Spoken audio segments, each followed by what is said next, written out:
Boa tarde a todos. Que alegria ver o rostinho de todos vocês e podermos estar juntos nesse reencontro tão aguardado, tão esperado. Então, queria dizer que eu estou realmente muito feliz. E como o professor Tepedino disse hoje, a quem eu agradeço por esse evento, é muito lindo de ver as várias gerações aqui reunidas. Eu vejo graduandos, mestrandos, doutorandos, mestres, doutores, pós-doutores, professores, e realmente isso é muito bonito. Eu me sinto uma privilegiada de estar aqui hoje. Eu cumprimento a nossa querida professora Joiciane, nossa anfitriã, que preparou tudo isso com tanto carinho, zelo, dedicação, aos queridos vice-presidentes Ana Carla, Marcos Erhard, e ao nosso, claro, sempre professor Paulo Lobo. Muito obrigada por unirem a todos e propiciarem um evento tão rico que uniu o nosso grande Brasil aqui, nessa pequena sala hoje, mas uma sala tão grande, pequena em espaço, mas grande em representatividade, grande em expressividade, e eu estou realmente assim, me sentindo, porque depois que a professora Everilda falou da Biblioteca Viva, de fato, eu olho em volta e me sinto numa biblioteca viva. É um triplo privilégio por estar aqui nesta universidade tão importante que nos acolheu de uma maneira tão especial. Então, muito obrigada a todos. Cumprimento a mesa, a riquíssima mesa, aos professores que me acompanham aqui, especialmente aos professores que já palestraram e que nos brindaram com sua apresentação. Muitíssimo obrigada, professor Nelson, professor José Roberto, cumprimento o professor Ilan, queridíssima Ana Beatriz, muito obrigada. Vou falar, então, sobre responsabilidade civil pela perda da chance. Uma dificuldade de ler. Se vocês não se incomodarem, vou fazer isso aqui. O dano, como o professor Nelson Rosenwald disse, em relação à responsabilidade civil, ela tem, dentre as várias funções, mas ela tem como função precípua reequilibrar uma situação de desequilíbrio. E que situação de desequilíbrio é essa? Muito obrigada. E que situação de desequilíbrio é essa? É a situação gerada pelo dano. Porque o dano ele vai ocasionar um desequilíbrio entre a situação da vítima atual, em que ela se encontra agora, após sofrer o dano, e a situação em que a vítima estaria, não fosse o fato lesivo que ocasionou o dano. Então, o dano rompe um equilíbrio, ele gera um desequilíbrio. E a função da responsabilidade civil, nesse caso, é restabelecer, tanto quanto possível, o equilíbrio da situação da vítima, colocando a vítima na situação em que ela estaria, não fosse o dano sofrido em virtude do fato lesivo. Agora, em que situação a vítima estaria nas situações a seguir? Primeira hipótese, uma pessoa é condenada em sentença a pagar a outra em determinado valor.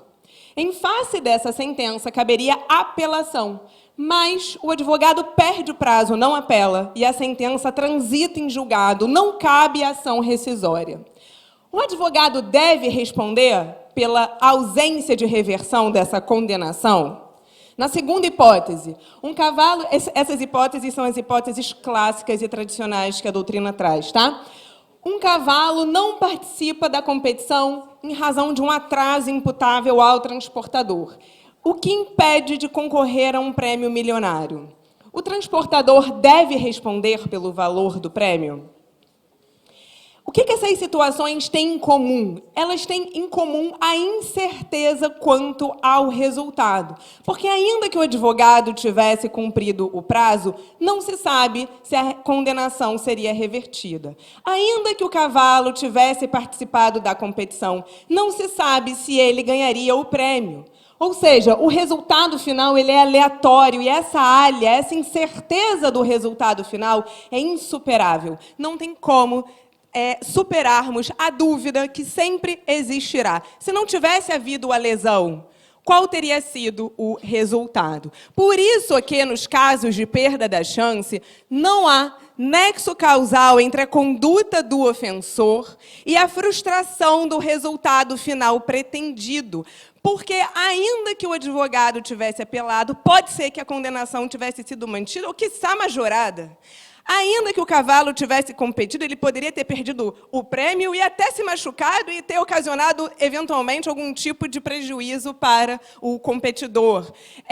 De tal maneira que não é possível haver uma conexão entre a lesão e o resultado final, porque esse nexo causal ele não passa daquilo que se entende, né, por but-for test ou pela conditio sine qua non, que é, vamos dizer assim, a exigência mínima para se fixar a causalidade. Então, no mínimo, para que se entenda ver nexo causal entre um evento e o dano, essa causa ela precisa ser uma condição necessária, conditio sine qua non nesse sentido, né? Não na subteoria da necessariedade. A subteoria da necessariedade e do dano direto imediato é um plus, é um a mais, mas sequer eu consigo dizer que é uma condição essencial, sem a qual o dano não teria ocorrido. Então, ela não passa no but-for test ou no conditio sine qua non test. Eu não consigo conectar o fato lesivo ao resultado final. E aí fica a colocação. Bom, ok, eu não posso condenar o advogado a reparar os danos sofridos ao cliente dele por ter sido condenado, porque eu não tenho nexo causal. Mas eu posso condenar o advogado pela perda da chance do seu cliente em reverter a condenação? É a chance um dano ressarcível? É a chance um interesse merecedor de tutela jurídica, de tal sorte que a sua violação enseja uma reparação civil? As chances de ganhar a competição são reparáveis? Eu tenho um interesse jurídico merecedor de proteção, interesse esse que se refere às chances. As chances são, de fato, um bem, um interesse cuja lesão atrai a tutela da responsabilidade civil? A perda da chance é um dano certo ou é um dano hipotético? É reparável, portanto, este dano? Bom, se entende hoje em dia, não sem controvérsias, mas se entende que sim, que a chance ela consubstanciaria um novo interesse jurídico, cuja lesão atrai, sim, a responsabilidade civil para reequilibrar essa situação de desequilíbrio gerada pelo dano, mas é um dano específico. Não é o dano da não obtenção do prêmio, não é o dano da condenação, é o dano da perda da chance de competir, da perda da chance de reverter a condenação. É um dano específico e é um dano certo. A certeza do dano, da perda da chance, advém dela ser considerada real e séria. Então, essa expressão, a chance deve ser real e séria, é uma expressão que se reconduz à certeza da chance. O que é a certeza da chance? A chance ela deve ter a aptidão para alcançar o resultado que é incerto, almejado. O que significa essa aptidão? A chance, ela precisa ser uma chance que, no caso concreto, vai ser valorada, ou seja, como o professor Carlos Edson já adiantou, não há que se fixar um patamar a priorístico. Então, por exemplo, se o cliente tinha mais de 50% de chances de reverter a condenação, então ele tem um interesse digno de proteção. Ao passo que, se ele tem 38% de chances de reverter, ele já não teria um interesse digno de proteção. Não há que se reconduzir a certeza da chance a percentuais a priorísticos. Mas é claro que os percentuais eles vão integrar a valoração do julgador, porque percentuais muito ínfimos podem, no fundo, indicar a irrelevância do interesse que a parte pretende ver tutelado. E o enunciado 444, já trazido pelo professor Carlos Edson, ele ressalta esse aspecto, dizendo que a chance deve ser real e séria, não ficando adstrita a percentuais a priorísticos. Então, a chance ela precisa ser real e séria no sentido de que qual era o meio que a parte tinha para reverter a condenação? Recurso. Ainda que as chances não fossem tão elevadas assim, quais as chances, qual o meio que a parte tinha de obter o prêmio? Através da competição. Independentemente de o cavalo até não ser o favorito e não ter chances tão altas, mas era o meio idôneo. Então, a perda da chance não se confunde com a perda de uma esperança ou de um sonho, porque a pessoa pode sonhar, aspirar ser um pianista, mas isso estar ainda no plano das ideias e ela ter tido algum acidente com as mãos, por exemplo, que vai impossibilitá-la de se tornar um grande pianista. Mas não havia, naquele momento, uma chance real e séria, ou seja, um dano certo, de que ela viesse a se tornar um famoso pianista, já que, nesse exemplo, a pessoa nunca frequentou uma aula de piano. A reparação, como é que funciona a reparação pela perda da chance? A reparação, ela é plena no sentido de que se reparam as chances, integralmente. Mas o valor da chance, como é intuitivo, ele não é equiparado ao resultado final. Então, a chance ela é verificada a partir do resultado final e das possibilidades, das probabilidades que a vítima tinha de alcançá-lo. Então, no exemplo do cavalo ou do advogado, sem dúvida haverá o recurso à estatística, à probabilidade, mas não só, claro, ou seja, é um conjunto de elementos que vão determinar o valor em concreto daquela chance perdida. E é o valor dessa chance, a integralidade dele, que será objeto de reparação. A reparação da chance, ela não devolve a vítima na situação em que ela estaria não fosse o dano. Porque qual situação a vítima estaria não fosse o dano? Apenas em duas. Ou ela teria ganhado prêmio, ou não teria ganhado prêmio. Ou ela teria revertido a condenação, ou não teria revertido a condenação. Mas a gente não sabe. A gente não pode reparar, porque isso sim é um dano hipotético. Eu reparar o prêmio que o cavalo teria obtido é hipotético. Eu reparar a reversão da condenação é hipotético. Mas eu reparar as chances de reversão da condenação e as chances de vitória da condenação não é hipotético. Mas vejam, a chance ela não reconduz a vítima na situação em que ela estaria sem o dano. Então não há um reequilíbrio pleno aqui. A responsabilidade civil não consegue colocar a vítima na situação em que ela estaria, porque é impossível saber a situação em que ela estaria. Mas a responsabilidade civil coloca a vítima na situação anterior à lesão, ou seja, recompõe-se a chance através de uma reparação. Então, de fato, nessa hipótese, há uma volta ao status quo ante, em que a chance retorna para o patrimônio da vítima, sob a forma de reparação.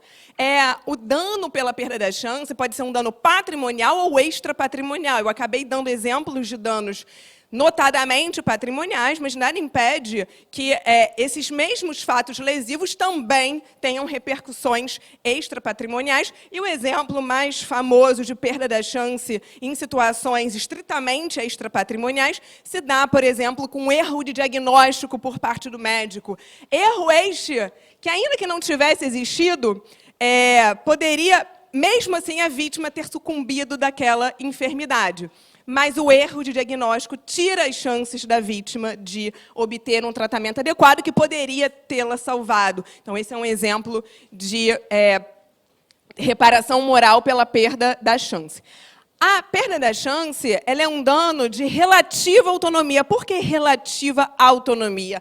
Porque pressupõe, para que seja reparada, a definitiva frustração do resultado final pretendido. Então, é claro que, a despeito da desídia do advogado, há essa condenação, mas por qualquer razão a outra parte renuncia e fala, não vou cobrar, não, esse direito não existe. Se não houver um prejuízo material definitivo, não há que se ressarcir a perda da chance. Então, no caso da falha de um diagnóstico médico, se ainda assim o paciente sobrevive àquela enfermidade sem sequelas, por exemplo, não há que se falar em perda da chance, ainda que tenha havido um ato culposo. Então, a perda da chance ela é um dano de autonomia relativa, porque ela pressupõe, para que seja passível de ressarcimento, a definitiva materialização do prejuízo final. Esse quadro ele só esquematiza tudo que eu falei. Então, direi igual o professor Carlos Edson, estará nas redes sociais, depois vocês podem olhar. Em benefício do tempo, ele apenas sintetiza, esquematiza o que eu disse. Queria só falar brevemente de alguns exemplos. Teve esse caso famoso do nosso atleta Vanderlei de Lima, que estava correndo na maratona quando uma pessoa do público, vestida dessa forma, pegou ele, tirou ele da competição. Ele perdeu 20 segundos, ele estava em primeiro lugar. Ele acabou a competição em terceiro lugar. É possível dizer que, sem esse ataque, ele teria sido vencedor? Nunca saberemos. Faltavam, acho que, 6 ou 8 quilômetros ainda. Nunca saberemos. Mas ele perdeu 20 segundos. Então, assim, ele perdeu as chances, sem dúvida, de ser o primeiro lugar. A perda de prazo eu já trouxe aqui, e o STJ, né, ele ressalta a necessidade de se avaliar a probabilidade de sucesso daquele recurso, mas no sentido de se aferir que era um recurso efetivamente cabível, viável, e evitar demandas também frívolas, e não ser uma chance séria, ser uma esperança. Porque é isso, o cliente, a gente sabe, né, quer recorrer infinitamente. Então, STJ é cauteloso quanto a esse ponto. Falta de atendimento em hospital, a recusa de atendimento médico, que privilegiou trâmites burocráticos em detrimento da saúde da menor. A simples chance de cura passa a ser considerada como um bem juridicamente protegido, pelo que sua privação indevida venha a ser considerada passível de ser reparada. Foi negado atendimento a uma menor de idade e ela acabou morrendo. Ela poderia ter morrido ainda que atendida, mas a falta de atendimento a privou das chances. E, por fim, a chance de participar num concurso público. Esse caso é interessantíssimo. Um motociclista foi vítima de um acidente e ele foi impedido de chegar na quarta fase, a fase final do concurso público dele. Era uma fase apenas de entrega de documentos para testar que ele era uma pessoa idônea. Só isso. Ele estava indo entregar os documentos, foi vítima de um acidente, não compareceu, não entregou. Ele passou as 3 fases. Essa fase era só para aferir idoneidade. E o Tribunal de São Paulo, então, deu o dano pela perda da chance, porque ele realmente não conseguiu entrar nesse concurso público ao qual ele estava aspirando. Então, dito isso, eu gostaria de agradecer e reiterar mais uma vez a minha alegria de estar aqui hoje. Muito obrigada.